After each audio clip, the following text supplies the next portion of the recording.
Mr. President, the families of our dear hostages languishing in the dungeons of Gaza, ladies and gentlemen, last year I stood at this podium and I showed this map. It shows the curse of Iran's terror axis. This axis threatened the peace of the entire world. It threatened the stability of our region and the very existence of my country, Israel. Iran was rapidly developing a massive nuclear weapons program and a massive ballistic missile program. These were meant not only to destroy Israel, they were meant also to threaten the United States and blackmail nations everywhere. From Gaza, Yahya Sinwar dispatched waves of Hamas terrorists. They stormed into Israel on October 7th and committed acts of unspeakable savagery. From Lebanon, Hassan Nasrallah had launched thousands of missiles and rockets at our cities, terrorizing our citizens. In Syria, the murderous dictator Assad hosted Iran's forces, tightening a noose of death around our throats. In Yemen, the Houthis launched ballistic missiles at Israel while choking global trade at the mouth of the Red Sea. So what's happened over the past year? We've hammered the Houthis, including yesterday. We crushed the bulk of Hamas's terror machine.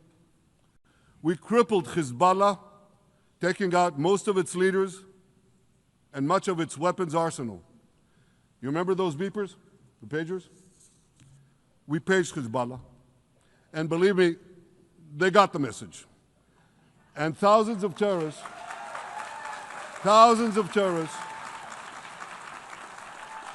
dropped to the ground. We destroyed Assad's armaments in Syria. We deterred Iran's Shiite militias in Iraq. And most importantly, and above anything else that I could say to you or that we did in this past year, in this past decade, we devastated Iran's atomic weapons and ballistic missiles programs.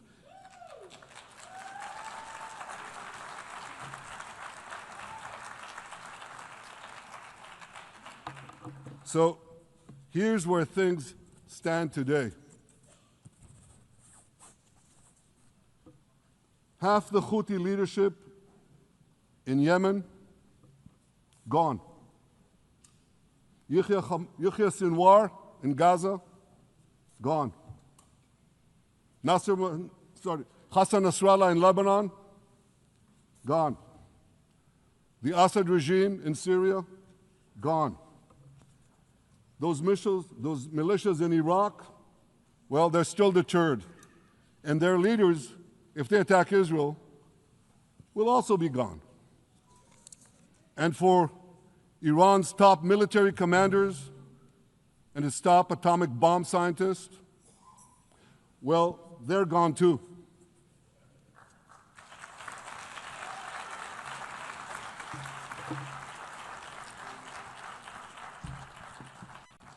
Israel's 12-day war with Iran, which I renamed Operation Rising Lion, that's from the Bible. This 12-day war will go down in the annals of military history. Our daring pilots neutralized Iran's missile defenses and took control of the skies over Tehran. And you saw this. Israeli fighter pilots and American B-2 pilots bombed Iran's nuclear enrichment sites. I want to thank President Trump for his bold and decisive action.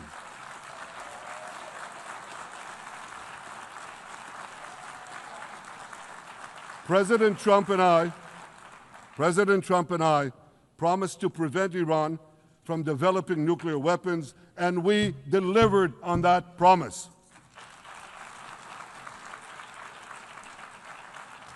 We removed an existential threat to Israel rather, and a mortal threat to the civilized world.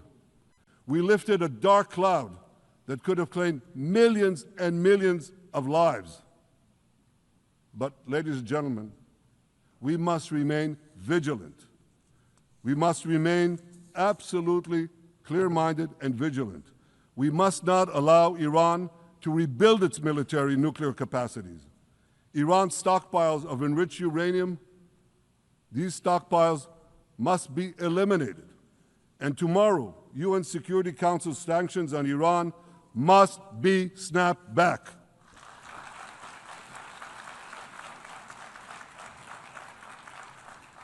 Thanks to the resolve of our people, the courage of our soldiers, and the bold decisions we took, Israel rebounded from its darkest day to deliver one of the most stunning military comebacks in history.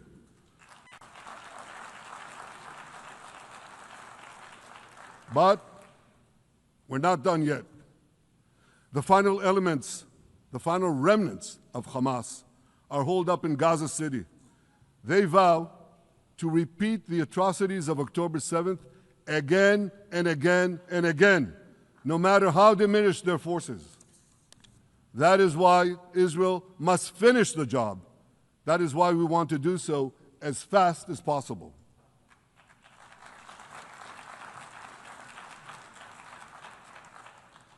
Ladies and gentlemen, much of the world no longer remembers October 7th. But we remember. Israel remembers October 7th. On that day, well, I'll tell you, you can remember October 7th too. You see this large pin here? It's a QR code. What I ask you to do is hold up your phones, zoom in, and you too will see why we fight and why we must win. It's all in here. On October 7th, Hamas carried out the worst attack on Jews since the Holocaust.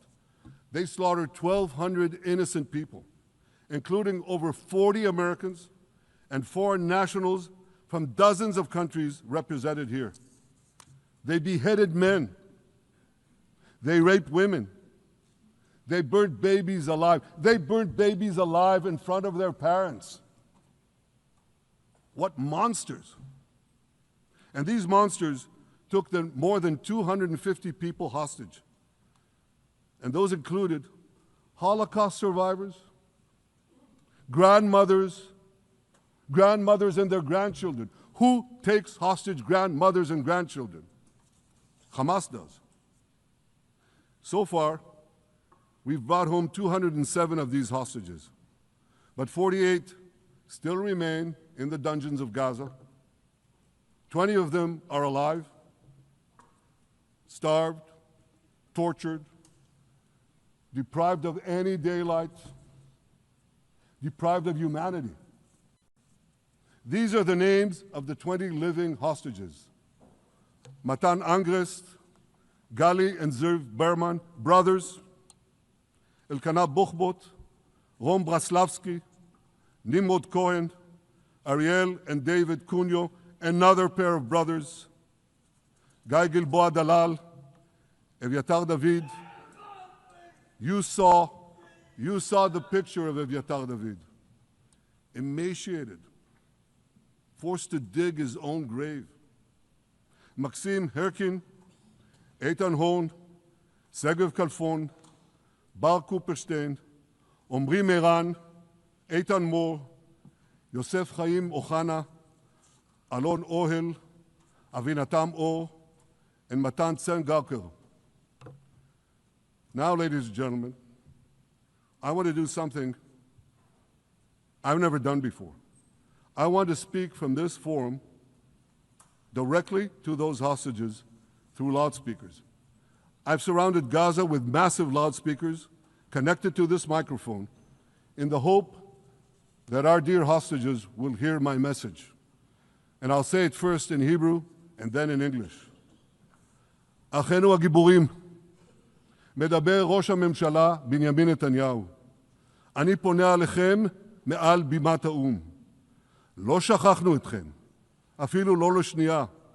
העם כולו איתכם, ואנחנו לא נשקוט ולא נרפה עד שנחזיר את כולכם הביתה, החיים והחללים כאחד.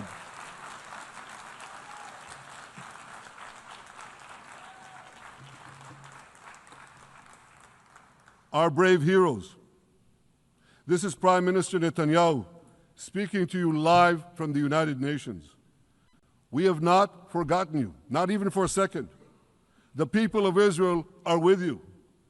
We will not falter and we will not rest until we bring all of you home.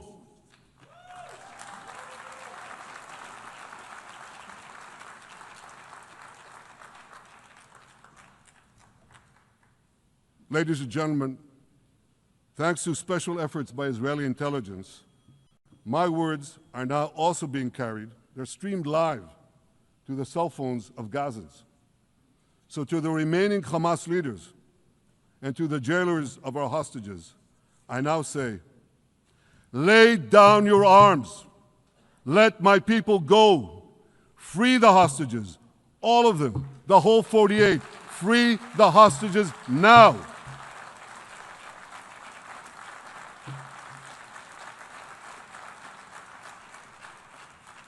If you do, you will live. If you don't, Israel will hunt you down. Ladies and gentlemen,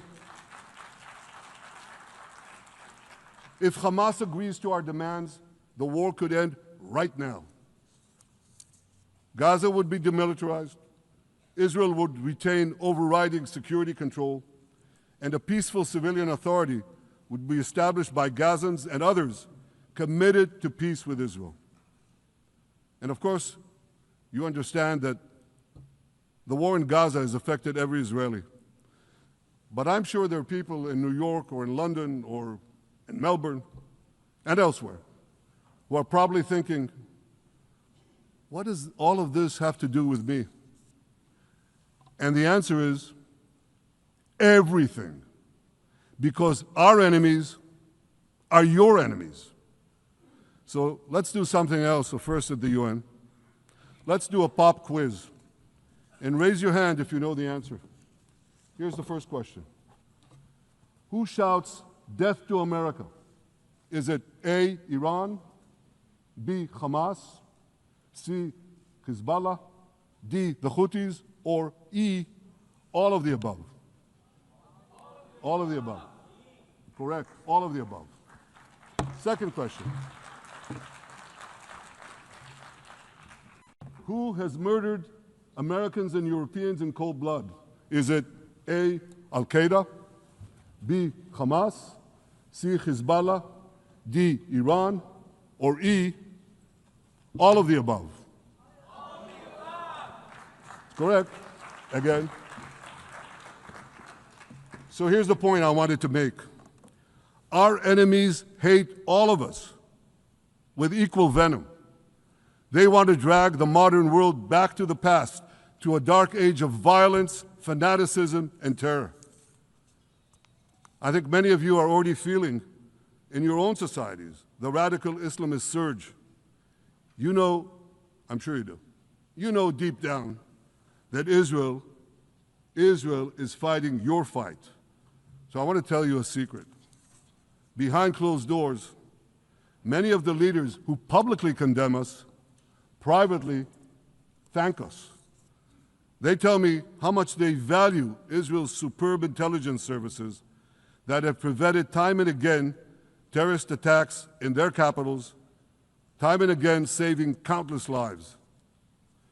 General George Keegan, former head of U.S. Air Force intelligence, once said, if the United States had to gather on its own the intelligence that Israel gives us, we would have to establish 5 CIAs. 5 CIAs.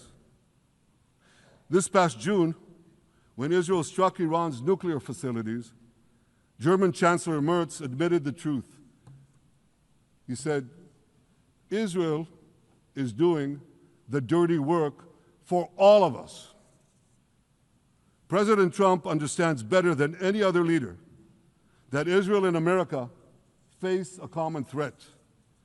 He showed the world that when Iran and its proxies murder Americans, take Americans hostage, shout death to America, burn American flags, and try to assassinate the President of the United States, not once, but twice. He showed them there is a price to pay for all that.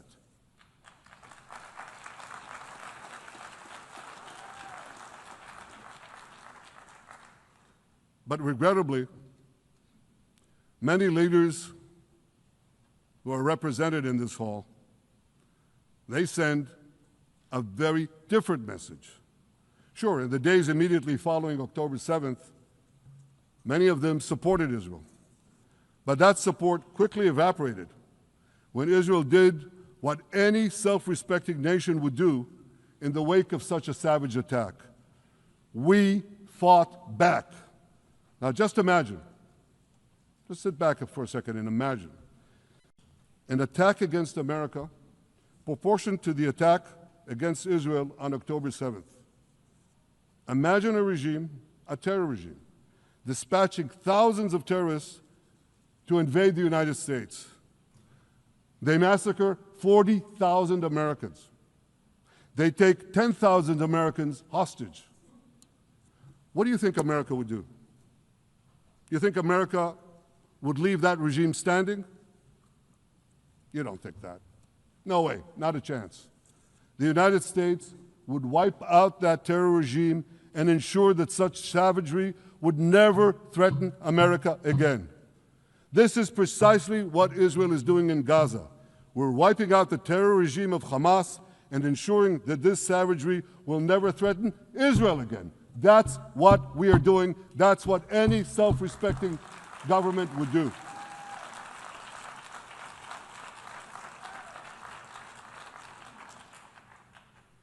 Yet, and it's a yet that I'm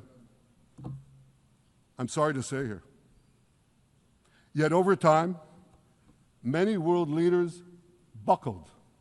They buckled under the pressure of a biased media, radical Islamist constituencies, and anti-Semitic mobs. There's a familiar saying, when the going gets tough, the tough get going. Well, for many countries here, when the going got tough, you caved. And here's the shameful result of that collapse.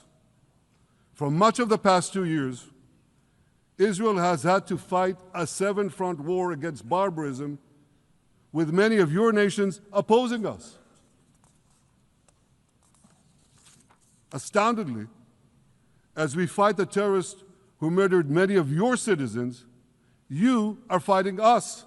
You condemn us, you embargo us, and you wage political and legal warfare, it's called lawfare, against us. I say to the representatives of those nations, this is not an indictment of Israel. It's an indictment of you. It's an indictment of weak-kneed leaders who appease evil rather than support a nation whose brave soldiers guard you from the barbarians at the gate. They're already penetrating your gates. When will you learn? You can't appease your way out of jihad, and you won't escape the Islamist storm by sacrificing Israel. To overcome that storm, you have to stand with Israel. But that's not what you're doing. As the prophets of Israel foretold in the Bible, you've turned good into evil and evil into good. Now I want to drill down on this. Take the false charge of genocide. Israel is accused of deliberately targeting civilians. Ladies and gentlemen, the opposite is true. The head of urban warfare studies, Colonel John Spencer, he's perhaps the world's greatest expert on urban warfare. And he says, Israel is applying more measures to minimize civilian casualties than any military in history. And because we're doing that, the ratio of non-combatant to combatant casualties is less than 2 to 1 in Gaza. That's an astoundingly low ratio, lower than NATO's wars in Afghanistan and Iraq, especially when you consider that Gaza is one of the most densely populated urban areas on Earth. It has hundreds of miles of terror tunnels underground, and it has countless terror towers above ground, and thousands of terrorists embedded in the tunnels and in these towers in civilian areas. If you want to see what measures Israel takes to avoid civilian casualties in this war, just look at what we're doing now in Gaza City, the last Hamas stronghold, one of the 2 last strongholds. For 3 weeks, Israel dropped millions of leaflets, sent millions of text messages, and made countless phone calls urging civilians to leave Gaza City before our military moves in. At the same time, Hamas implants itself in mosques, schools, hospitals, apartment buildings, and tries to force those civilians not to leave, to stay in harm's way. And it often threatens them at gunpoint if they try to do so.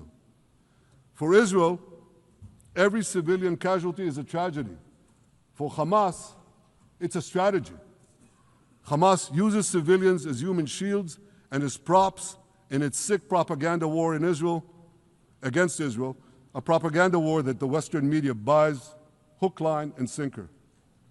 Now, despite Hamas's threats, close to 700,000 Gazans, almost 750,000, have already heeded our calls and moved to safe zones. Now I want to ask you a simple question, a simple, logical question. Would a country committing genocide plead with the civilian population it is supposedly targeting to get out of harm's way? Would we tell them, get out, if we want to commit genocide? We're trying to get them out. And Hamas is trying to keep them in. And this charge is so baseless. The comparison to genocide, wholesale slaughter of populations. What, did the Nazis ask the Jews to leave, kindly leave, go out? Did others, you want me to name all the genocidal leaders of history? Just go one by one. Did anyone do this? Did they say, get out so we can come in? Of course not. So the truth has been turned on its head.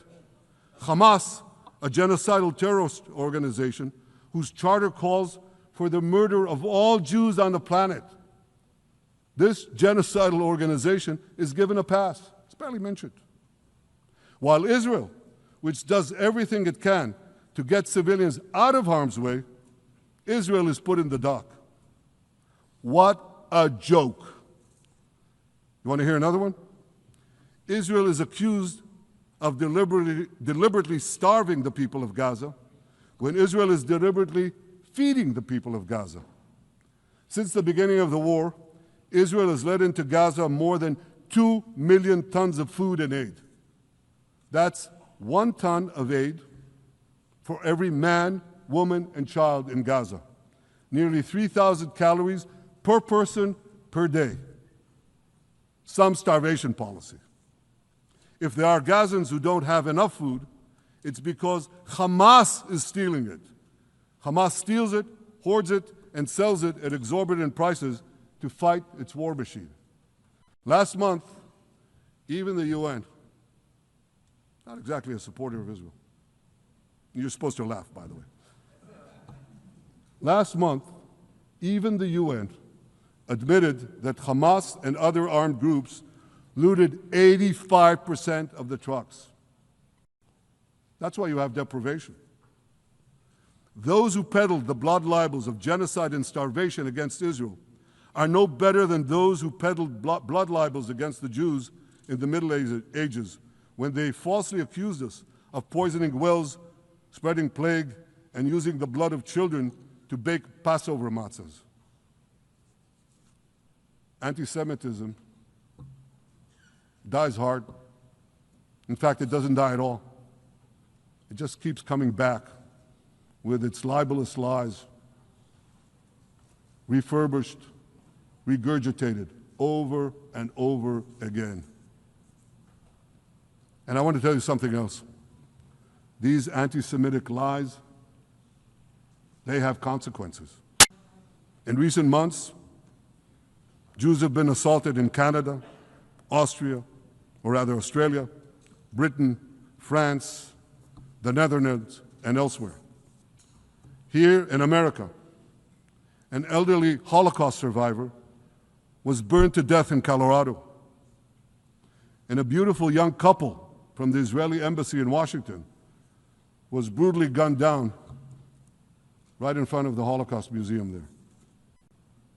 Thankfully, President Trump's administration is forcefully fighting the scourge of anti-Semitism, and every government here should follow its lead. But instead, many do the opposite. They actually reward the worst anti-Semites on earth.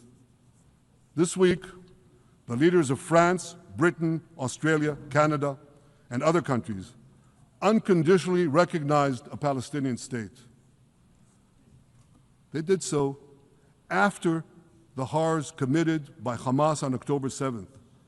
Horrors praised on that day by nearly 90% of the Palestinian population. Now, let me say that again. Nearly 90% of Palestinians supported the attack on October 7th. It's not supported only, they celebrated it. They danced on the rooftops. They threw candies. That's both in Gaza and in Judea, Samaria, the West Bank, as you call it. And it's just the way they celebrated another horror, 9/11. They danced on the rooftops. They cheered. They threw candy. You know what message the leaders who recognize the Palestinian state this week sent to the Palestinians? It's a very clear message. Murdering Jews pays off. Well, I have a message for these leaders. When the most savage terrorists on earth are effusively praising your decision, you didn't do something right.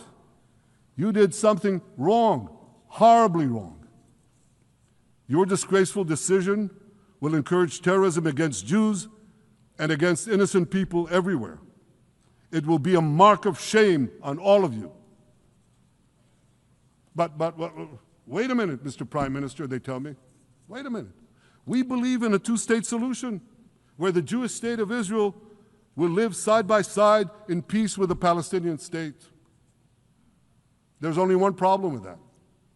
The Palestinians, they don't believe in this solution. They never have. They don't want a state next to Israel. They want a Palestinian state instead of Israel. And that's why every time they were offered a Palestinian state, but were required to end the conflict with Israel and recognize the Jewish state, every time, over the decades, they turned it down. And that is why every time they were given territory, they used it to attack us. In fact, they effectively had a Palestinian state in Gaza. So what did they do with that state? Peace? Coexistence? No. They attacked us time and time again. Totally unprovoked. They fired rockets into our cities. They murdered our children. They turned Gaza into a terror base from which they committed the October 7th massacre. So here's the uncomfortable truth. The persistent Palestinian rejection of a Jewish state in any boundary is what has driven this conflict for over a century. It is still driving it.